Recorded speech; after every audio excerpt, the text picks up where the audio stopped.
Pemerintah terus mendorong potensi transformasi ekonomi Indonesia untuk keluar dari jebakan negara pendapatan menengah. Ya, salah satunya mengarahkan pembangunan menuju era productivity-led growth.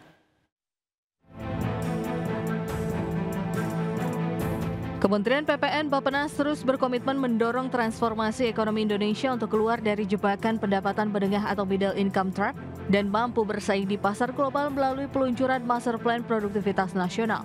Menteri Perencanaan Pembangunan Nasional Kepala Badan Perencanaan Pembangunan Nasional Rahmat Pambudi mengungkapkan, Master Plan ini diharapkan menjadi instrumen bersama untuk menjadikan produktivitas sebagai motor penggerak utama pembangunan nasional menuju Indonesia Emas 2045. Meningkatnya daya saing sumber daya manusia itu harus dimulai dari productivity. Dan productivity harus dimulai daripada ekosistem yang bisa kita lakukan. Pengalaman kita dari kantor ini juga demikian. Kenapa periode tahun 70 sampai tahun 80 sampai tahun 90 kita sangat produktif? Karena ekosistem kita mendorong kita berbuat produktif. Dan itu tercermin dalam pertumbuhan ekonomi yang tinggi, inflasi yang rendah dan terjaga. Seperti diketahui melalui kolaborasi dengan Asian Productivity Organizations, Master Plan Produktivitas Nasional menghadirkan kerangka awal yang akan menjadi panduan bagi Indonesia dalam mengarahkan pembangunan menuju era productivity-led growth.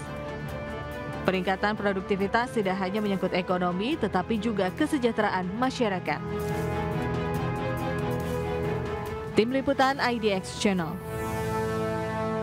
Harga emas berjangka Amerika melonjak melewati level $4.000 per ons untuk kali pertama pada Selasa, didorong oleh ekspektasi penurunan suku bunga The Fed pada akhir Oktober dan permintaan aset safe haven yang terus berlanjut akibat penutupan pemerintah Amerika Serikat yang masih berlangsung.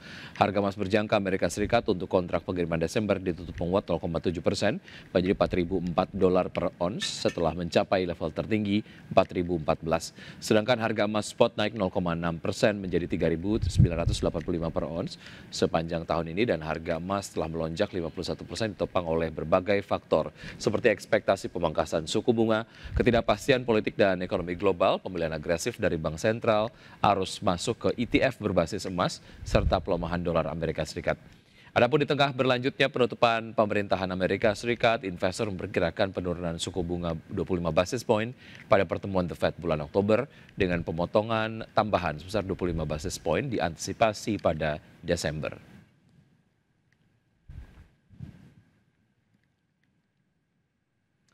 Selanjutnya dari bursa global, pemirsa, bursa ekuitas Wall Street yang melemah pada perdagangan di hari Selasa seiring dengan investor kehilangan panduan dari data ekonomi resmi akibat government shutdown berkepanjangan. Pelaku pasar kini mengandalkan data sekunder dan pernyataan pejabat The Fed untuk mencari petunjuk arah kebijakan moneter dan kondisi ekonomi terkini. Pada perdagangan di hari Selasa, Dow Jones ditutup turun 0,2% di level 46.602, S&P 500 melemah 0,38% ke posisi 6.714 dan indeks Nasdaq Composite merosot 0,67% ke level 22.788.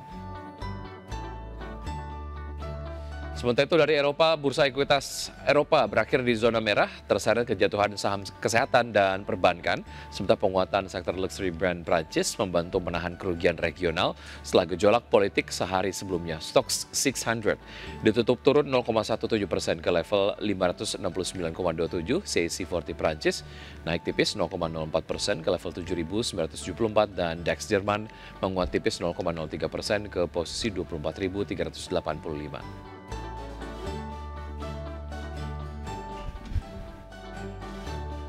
Indeks harga saham gabungan atau IHSG ditutup menguat dari Selasa dengan mencatatkan rekor penutupan dan intraday tertinggi di sepanjang masa, dan penguatan ditopang oleh net buy signifikan investor asing dengan memburu saham konglomerasi grup Barito.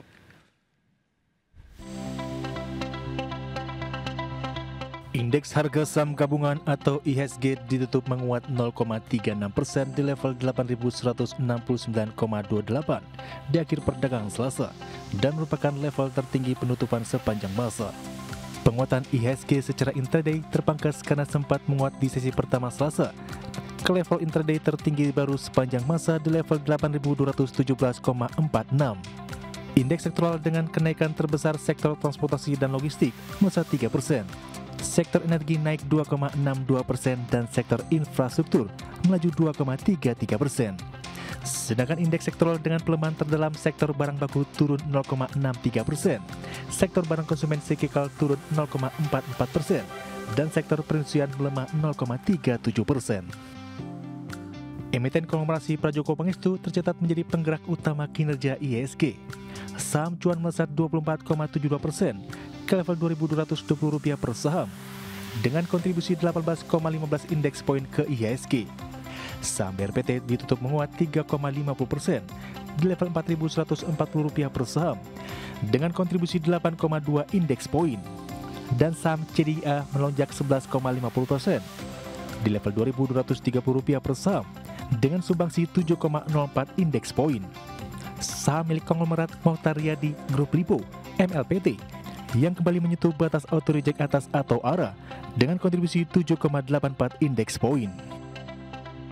IHSG menguat di tengah dana asing kembali membanjiri Indonesia setelah mencatat net sale besar-besaran di akhir September. Di Jumat pekan lalu, net buy tercatat hampir Rp200 miliar dan melonjak menjadi Rp2,02 triliun di Senin, dengan masuk paling besar ke emiten saham grup Prajogo Pangestu. Di sisi lain, sentimen optimisme juga datang dari Bank Dunia atau World Bank dalam laporan terbaru yang dirilis 7 Oktober 2025, merevisi lebih positif proyeksi pertumbuhan ekonomi Indonesia di tahun 2025 menjadi 4,8% dari sebelumnya di 4,7%. Berbagai sumber untuk ID Actional.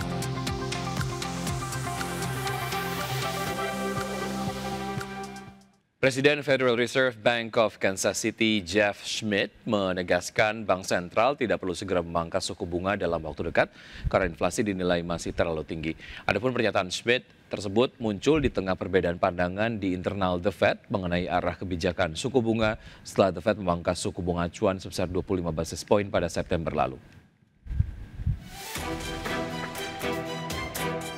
Presiden Federal Reserve Bank of Kansas City Jeff Schmidt menilai inflasi Amerika Serikat masih terlalu tinggi sehingga kebijakan moneter perlu terus menahan laju permintaan.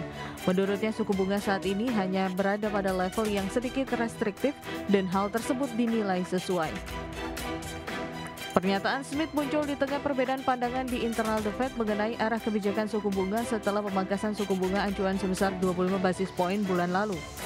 Meski sebelumnya diperkirakan akan menolak pemangkasan tersebut, Schmidt akhirnya mendukung langkah itu dengan alasan sebagai strategi manajemen risiko untuk memperkuat pasar tenaga kerja. Namun ia menegaskan The Fed tidak perlu segera memangkas suku bunga kembali dalam waktu dekat karena inflasi masih terlalu tinggi. Schmidt menambahkan tarif yang lebih tinggi kemungkinan turut mendorong kenaikan harga barang tahan lama. Ia juga menyoroti kekhawatiran inflasi yang semakin meluas ke berbagai kategori produk. Meski pasar tenaga kerja menunjukkan tanda-tanda pendinginan, menurutnya kondisi tetap sehat. Ia juga berharap keterlambatan rilis data ekonomi akibat penutupan sebagian pemerintahan Amerika Serikat dapat segera berakhir. Untuk sementara, Schmidt mengandalkan data alternatif mengenai pasar tenaga kerja dan harga, termasuk survei serta informasi dari pelaku usaha. Adapun rapat kebijakan The Fed berikutnya dijadwalkan berlangsung pada 28 hingga 29 Oktober mendatang. Berbagai sumber IDX Channel.